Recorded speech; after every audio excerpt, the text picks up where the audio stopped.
नमस्कार. आपले लाडके मुख्यमंत्री आदरणीय देवेंद्रजी फडणवीस साहेब आणि आपल्या महायुती सरकारचे मी मनापासून आभार व्यक्त करतो. आतापर्यंत आपल्याला देखील कळालं असेल की या अभूतपूर्व परिस्थितीमध्ये अतिवृष्टीमुळे झालेल्या प्रचंड नुकसानीमुळे जो आपला शेतकरी आणि नागरिक हवालदिल झाला होता, त्याला न्याय देण्याचा, आधार देण्याचा जो विषय होता, त्या बाबतीतलं पॅकेज आज जाहीर करण्यात आलं.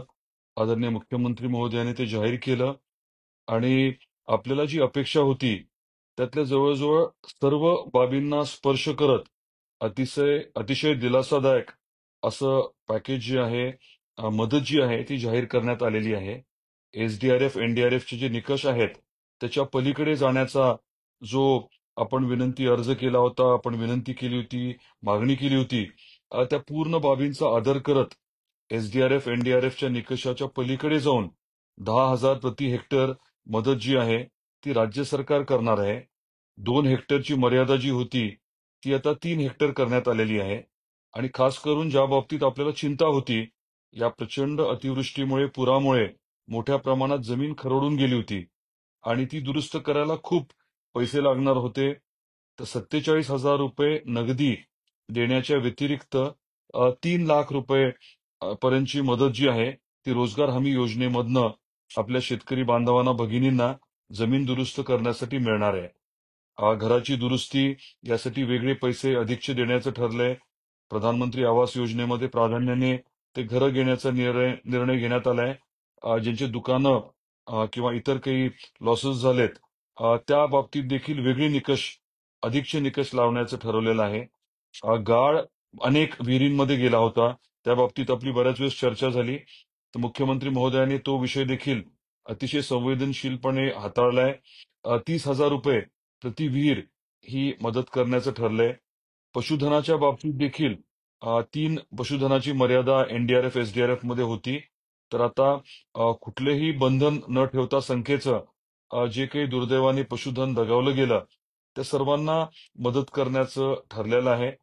याच्या पलीकडे जाऊन आपल्या पीक विम्याच्या बाबतीत देखील अतिशय स्पष्ट भूमिका मुख्यमंत्री महोदयांनी मांडलेली आहे आणि केंद्रीय आपले कृषी मंत्री शिवराज सिंग चौहान साहेब यांनी देखील या बाबतीत पूर्ण पाठपुरावा करण्याच्या बाबतीत, पीक विमा कंपनीची बैठक घेण्याच्या बाबतीत सांगितल्याचं मुख्यमंत्री महोदय बोललेले आहेत.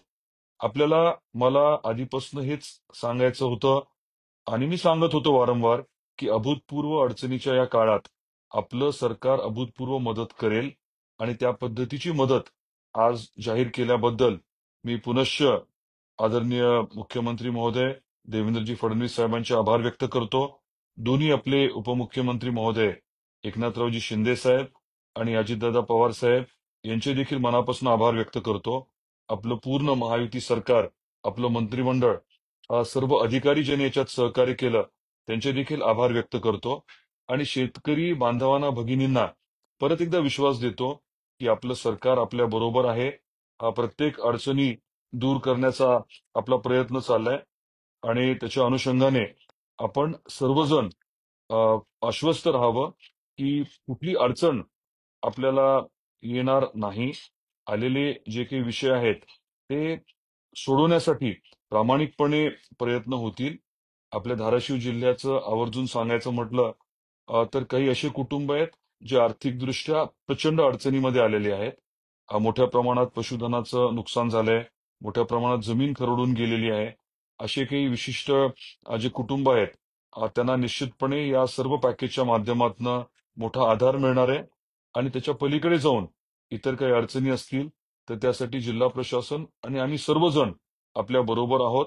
आपल्या वेगवेगळ्या ट्रस्ट, एनजीओच्या माध्यमातूनही योग्य ते आपल्याला नक्की सहकार्य होईल, हे आपल्याला मी परत एकदा आवर्जून आश्वासित करतो आणि पुनश्च मुख्यमंत्री महोदय आणि महायुती सरकारचे मी मनापासून आभार व्यक्त करतो. पॅकेज जाहीर